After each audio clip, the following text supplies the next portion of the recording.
we signed a contract with MrRooter Nanaimo to get a trenchless water system installed. They were not able to do it, yet they feel that because their effort, they made 250% higher than the estimate they gave us, and they're trying to bridge the contract that we agreed to.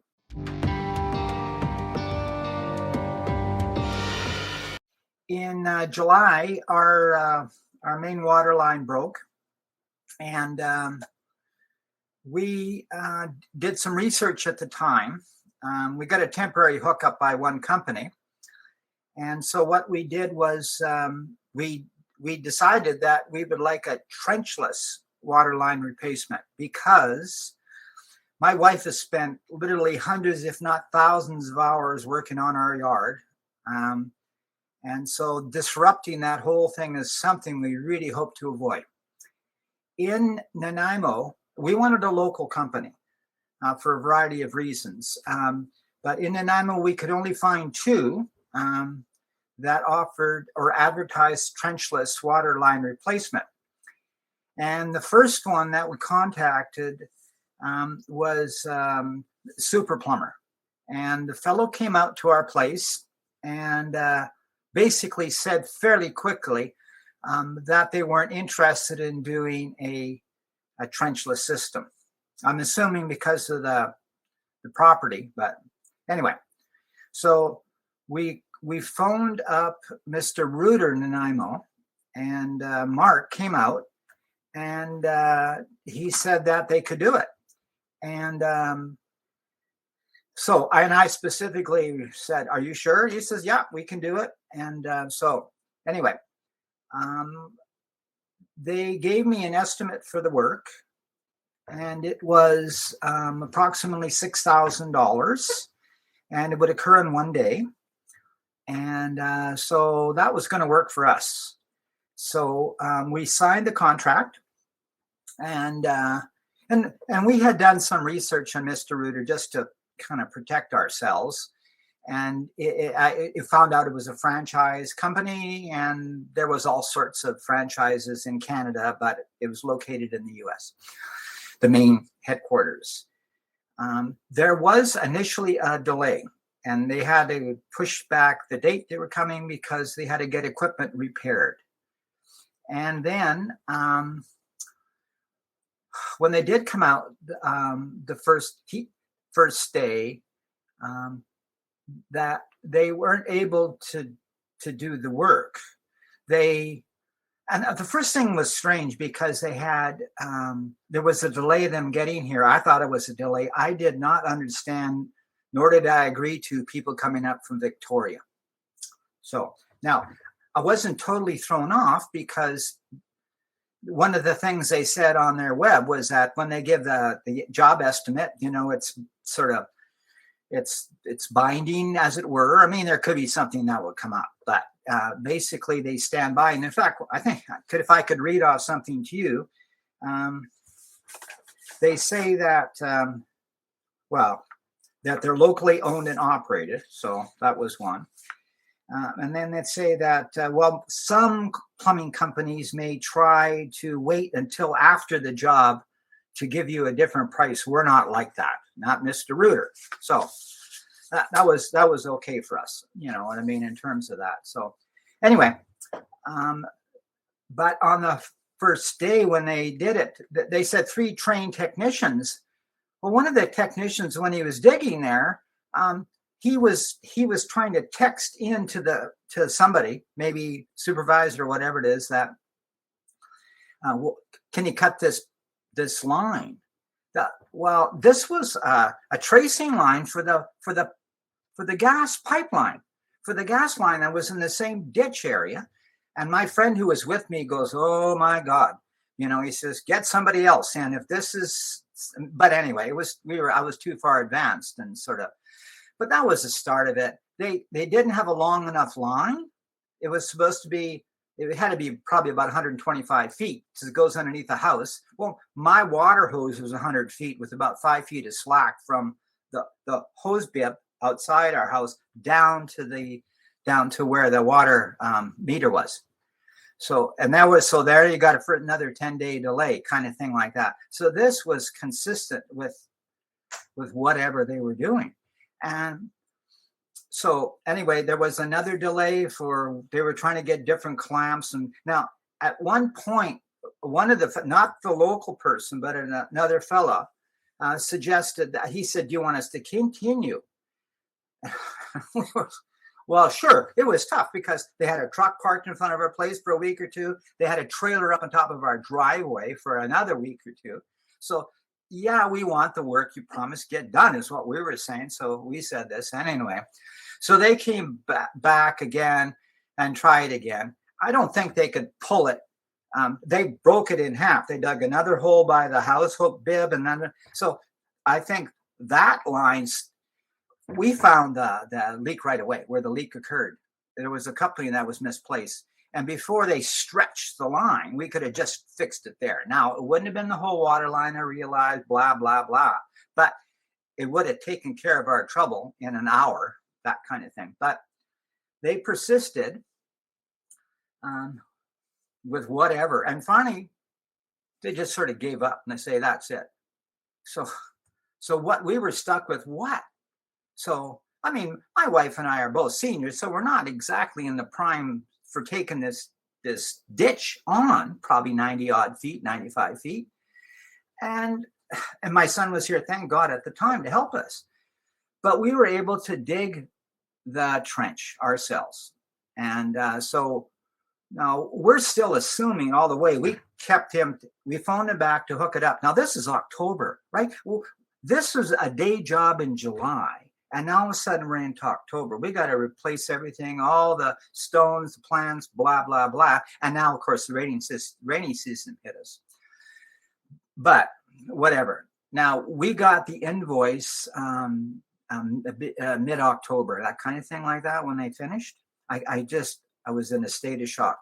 I thought that they would give us some kind of rebate, for the work not done. I mean, I had asked somebody else to give us what it would cost to do the whole thing if we did the digging in the trench. And they said somewhere between $2,000 and $3,000. So I was still surprised, but nevertheless. So we could have had if we would have just never contacted them, we could have had the whole thing done in July, probably for $2,000 to $3,000 is what my thing would be. They gave us an invoice of $15,000 and for work not done. Like how you can reward yourself. I mean, it's what I did to my wife. She kept shrinking my clothes, so I said I'll take over doing the wash. So they're rewarding themselves for this, but then they rebated it $4,000 because it was a great training opportunity. Like we're guinea pigs, a great training opportunity. So anyway, I responded right away to them. This is not right, and at the time I was trying to get right out of this mess and said, we'll give you the $6,000, but not a penny more, kind of thing. Like, here are the reasons why. And I stated everything. I pointed out their web, I pointed out whatever it is and stuff like that. And they came back and said, no. Now I was dealing with the office manager at the start. I don't know how these franchises work. I don't know why I'm talking to somebody in Victoria, but anyway. And they said, no, we gave you a $4,000 discount already. So you owe us $8,000. We paid $3,000 down. So when they gave me the invoice, yeah. And like I said, it was for $15,000. Remember, the initial estimate was for $6,000 and they got it on their thing. We're not like other plumbers. We don't jack up the prices. So that was part of what I said. There was another thing, which is for me the most important thing. It says in the estimate I signed off on, right? It says this proposal and said specifications shall not be altered or modified except by written agreement between the parties hereto, and any verbal understandings or arguments with representatives shall not be binding unless set forth herein. So it's really, for me, layperson, it says you don't change this agreement. You know what I mean? You're agreeing to do this work for $6,000, and don't say you said to go ahead or whatever it is. So that to me is absolutely key. And I pointed it out twice. They just ignore it. They ignore this. They just go back and say you couldn't get anybody else or something. It's just been so frustrating because at every level, I tried to be. We were quite patient for this whole process. How the hell somebody could come to a job with the wrong length cable when I got a garden hose that's 100 feet long, and you could see that wouldn't work for the whole thing. So we were polite, and like I say, at the end, there was nothing about what should be done. He mentioned something about, well, it's a good thing you dug the trench because it would have been thousands of dollars having me dig it. The only thing for digging the trench proved to us there was nothing super wrong with the terrain or anything else, right? I mean, we couldn't do it. If there had been some monstrosity kind of thing occurring, whether it be some big broken rock or some upheaval or something, they couldn't even pull from the side of the house into the house, that little length of 25 feet. It couldn't even work on that. So I have no idea. And then they told us, and in the meantime, because there was another 2 or 3 week delay because they went to another project, that they couldn't do that either. That didn't work out either. You know, so, and there was never any mention of failure up until they didn't do what they call the first pull. They didn't do that. And then they said, well, usually 95% of these things are work or something like that. And then Mark had said, so we might have to break it into different sections. So, okay, you do what you got to do. I mean, I don't know. I'm not like any expert in trenchless systems by any means at all. It's just that you gave us an estimate for work to be done at our place. You didn't do it, but you took 2 or 3 months not to do it.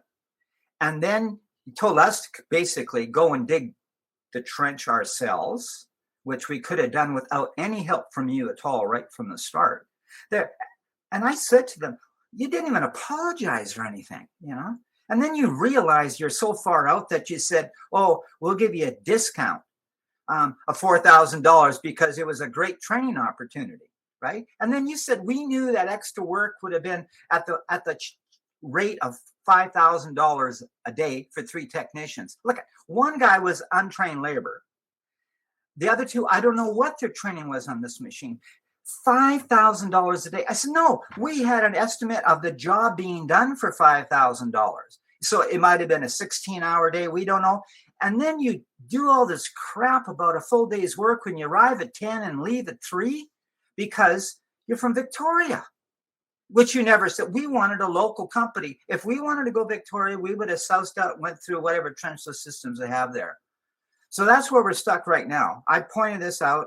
I said, I'll wait a few days to give you a chance to respond before I go public or whatever I'm going to do. You know, I'll go to Better Business Bureau. I've kind of weird case though, because like, in a sense, I'm not out of money. I'm not asking for that $3,000 to be given back to me. I'm just, you know, I'm me, and that's why I'm trying to be proactive in the meantime, right? But they're saying, no, you owe us